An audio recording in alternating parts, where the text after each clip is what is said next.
If you're someone who believes that your life contains problems so rare that you might be the only person on this entire planet carrying these burdens, problems so complex that you think solving them is absolutely impossible, then this video is going to help you tremendously. We're diving into Chapter 3 of The Subtle Art of Not Giving a Fuck by Mark Manson in this video. Get your coffee ready, my friend. Make sure it's brewed and waiting, or whatever drink you love. Let's enjoy this together. The coffee I'm drinking now was made using the Keurig K Express Single Serve K Cup Pod coffee maker.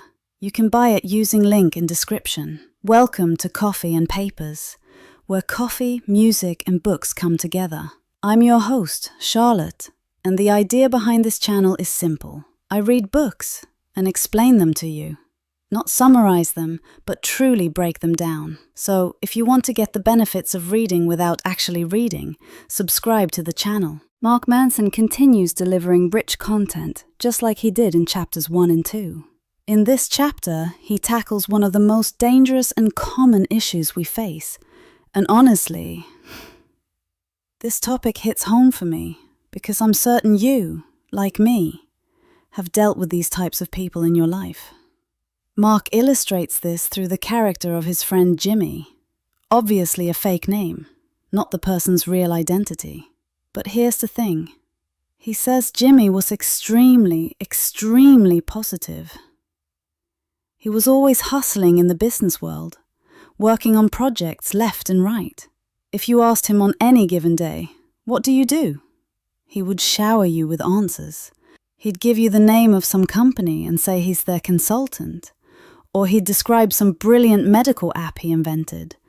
Or he'd tell you about this huge event happening soon where he's the keynote speaker. Jimmy was always busy. The moment you opened up even a simple conversation with him, he'd flood you with sentences expressing his success, his genius, his activity, his positivity. Sitting with him, you'd feel like you were in the presence of one of the greatest human beings to ever walk this earth. And here's the truth, unfortunately. Jimmy was a complete failure in every sense of the word. Yes, my friend, Jimmy was a failure. All those businesses, projects, ideas, innovations, things he told you about while you sat there listening. Complete nonsense. Nothing real, nothing successful, just empty words. In fact, he was someone who spent more money at bars than on any actual projects. He was manipulative and parasitic, one of those people who sweet-talks you, plays you, and lives off others. He lived off his family's hard-earned money, convincing them with a few smooth words that he had some project or brilliant idea. But there was no project, no idea, nothing at all. He did the same thing with friends. He'd sit with them, convince them he had 1 or 2 projects, take their money, and disappear.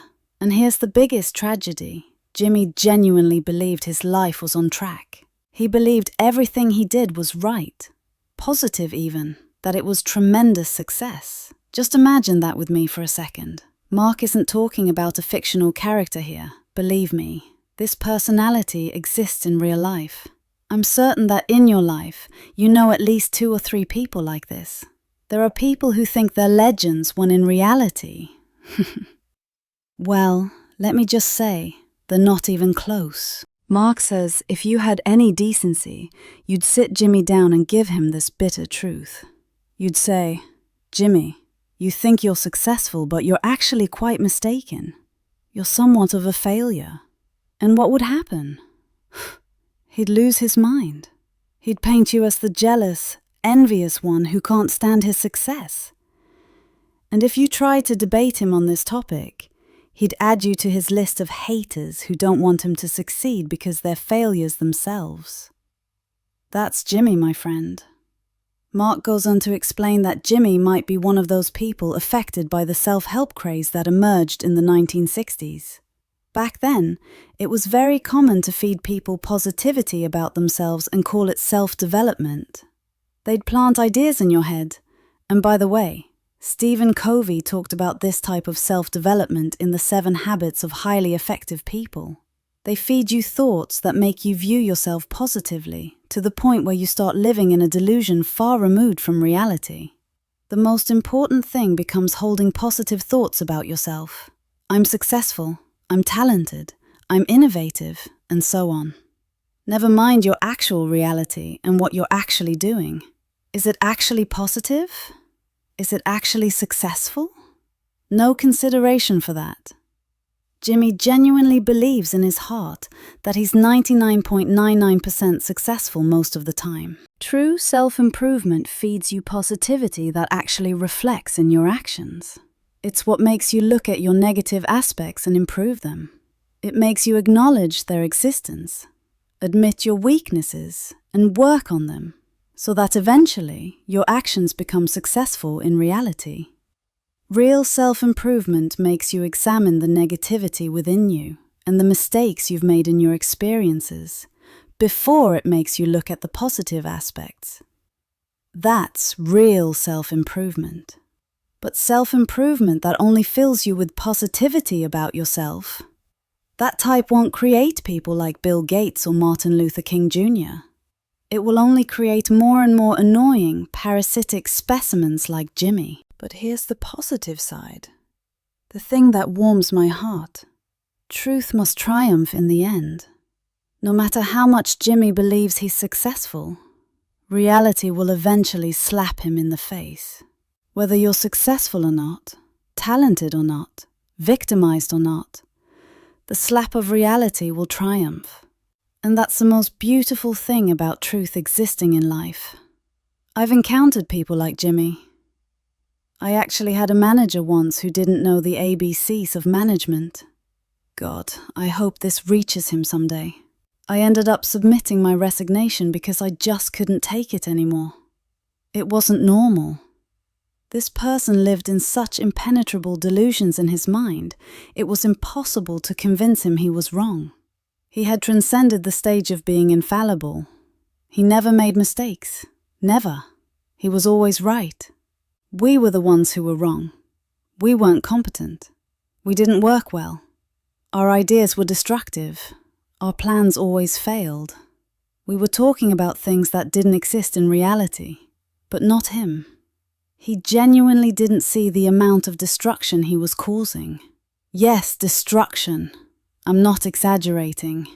You want to know how bad the destruction was? They shut down the entire department. They closed it, turned it into something else entirely. And this person still believes to this day that he was accomplished. This person is the living embodiment of the Quranic verse. Those whose effort is lost in worldly life, while they think that they are doing well in work.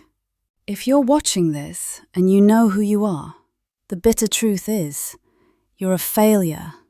I swear, you're a failure, my friend.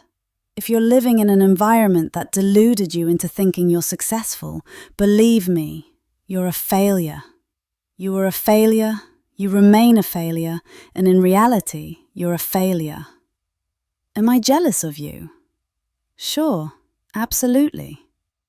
Give me 2 of whatever made you this way. Sorry for the digression, but this condition is seriously dangerous. Beware, my friend. Beware of becoming Jimmy or becoming this person Mark describes in this chapter. Beware of believing you're an exceptional person who never makes mistakes, never stumbles, whose experiments always succeed, who has no negatives. Beware of becoming a copy of Jimmy. This is the point Mark discusses in the second part of this chapter. To be completely honest and transparent with you, Mark does get a bit philosophical about the topic of exceptionalism in general, and some of the philosophical ideas he presents. I didn't agree with them. I'm not going to relay something to you that I don't agree with. If I'm going to share it, I debate it with you, tell you why I disagree, and that might take some time. So I prefer you go get that information yourself from this chapter. Don't misunderstand. When I say I disagree with him, it doesn't mean I'm against him. Not at all. I just don't agree with what he said. But the important, beautiful thing he said about exceptionalism is this. Exceptionalism has 2 edges. You could be extreme about exceptionalism to the point of becoming Jimmy, believing you're above the world, better than everyone, more competent than anyone, free from errors, flaws, and defects. This type of exceptionalism makes you not look at your problems, or even deny them. Denying all your problems and negative aspects won't help you solve or improve them. And we agreed in the previous video, and you can go back to that episode if you haven't watched it, because this topic is very important, that solving problems matters.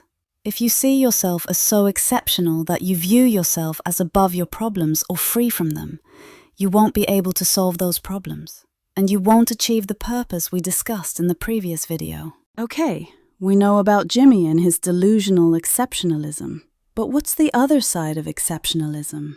This is the side I really liked, a new perspective. You might be exceptional, but on the opposite end from Jimmy. Jimmy sees himself above the world, while you see yourself below the world. You see yourself as the only victim in this universe, carrying exceptional problems that no one else has faced.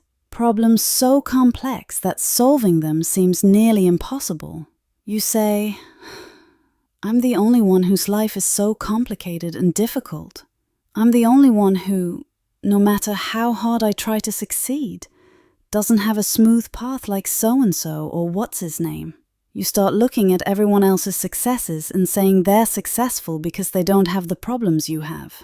If you live on this other side of exceptionalism, you're another version of Jimmy, but the negative version, the complete opposite. Don't ever believe you're a special person. Not in Jimmy's way, and not in this other way. Never believe you're the only person who carries no problems, or who carries problems so complex they're impossible to solve. Never. You must acknowledge and admit your problems and negative aspects. And you must acknowledge that you're not an exceptional person, and that many people carry the same problems you're living with. I'm sure, God willing, that you're not like Jimmy, but perhaps sometimes, because of the intensity of our problems, we live this other side of exceptionalism. This side is dangerous, very dangerous. This side will make us lean toward surrender and not try to solve our problems. Always be certain that every problem has a solution. Always be certain that the problems you've faced have been faced by many people who overcame them. Like I told you in the previous video, relative problems and suffering exist in all aspects of life. Mark then talks about the exceptionalism of certain words that I found interesting.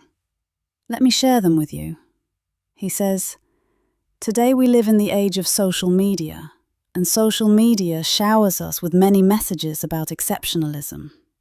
The moment you open your phone, you start seeing celebrities, business people, the wealthy, people who are genuinely considered exceptional, to the point where you become convinced that if you're not exceptional, you're a failure. This is a very wrong view of life. You might not be exceptional, and not being exceptional doesn't mean you're a failure. No, on the contrary. Life is about being a normal person. This is truly a dangerous perspective. When I read his words, I thought, wow, I love this. Even though I shouldn't be impressed, because this is reality. When someone tells me, Charlotte, being an ordinary person living a very ordinary life, that's the normal thing. I shouldn't say wow, because that is normal. But the fact that I did say wow and loved his words is the biggest proof of how right he is. That I've actually started believing that exceptionalism is the goal everyone should achieve in life. Mark says he agrees that every person has the right to be exceptional. Of course, exceptional in a specific field. He says it's impossible to be exceptional in all fields. You might succeed in one or two fields and be very, very ordinary in the rest. Every person has the right to be exceptional, even though this sentence carries its own contradictions, because if everyone becomes exceptional, then no one is exceptional. It's a somewhat philosophical statement with minor errors, but a lot of truth in it. Being an exceptional person is good, but if you're not, you're a normal person, not a failure. Get rid of this idea from your mind. To be honest, this might not be a common idea, but I'm certain there are people like me whose intellectual perspectives have been somewhat distorted.